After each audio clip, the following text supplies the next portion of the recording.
Hi, I'm Mike Adams. This video blog is about the most important skill in sales, mastery of the customer conversation.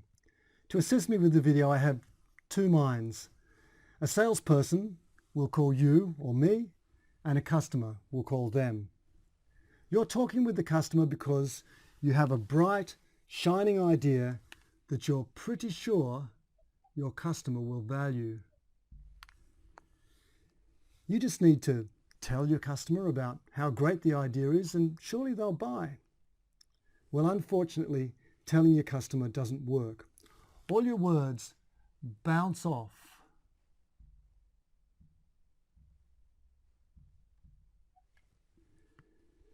All of your elevator pitches, your selling statements, your value statements, they all just bounce off.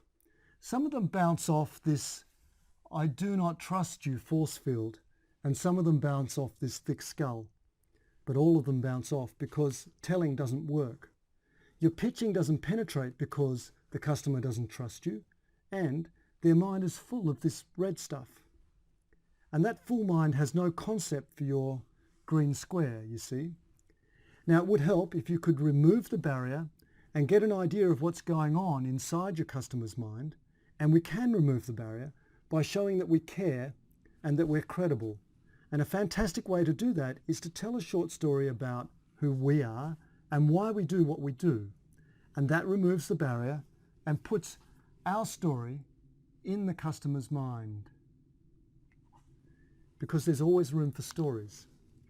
And then we might prompt the customer to tell us their story, and that goes in our mind.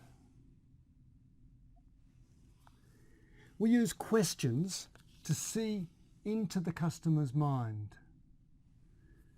Questions to uncover their aspirations, their challenges,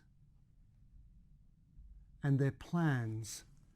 And we also use questions to get the customer thinking about the issues that we think that we could solve.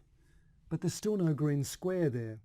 Questions can illuminate and they can draw attention, but they don't teach or persuade. To place the green square in the customer's mind, we could tell a story about how we helped a customer in a similar situation and encourage this customer to imagine themselves in that situation, and the green square is starting to build. We could also ask the customer if it's okay for us to teach them about green squares. And to do that, we would start with something they already understand, such as these red squares here. And if we're really clever, we might think of an analogy or a simile or a metaphor which makes our green square magically appear attached to a concept that they already understand. And we call all of this persuasion. And when we persuade in this way with stories and teaching and metaphors, a wonderful thing happens when our customer goes and meets one of their colleagues and they transmit your green square into their colleague's mind because you taught them. Now, I'd love to hear your comments about these conversation mind games. In part 2, I'll talk about advanced mind games and a different way to be, which is when you approach the customer conversation with no sales agenda, with no green square. Until then, thanks for listening. I'm Mike Adams.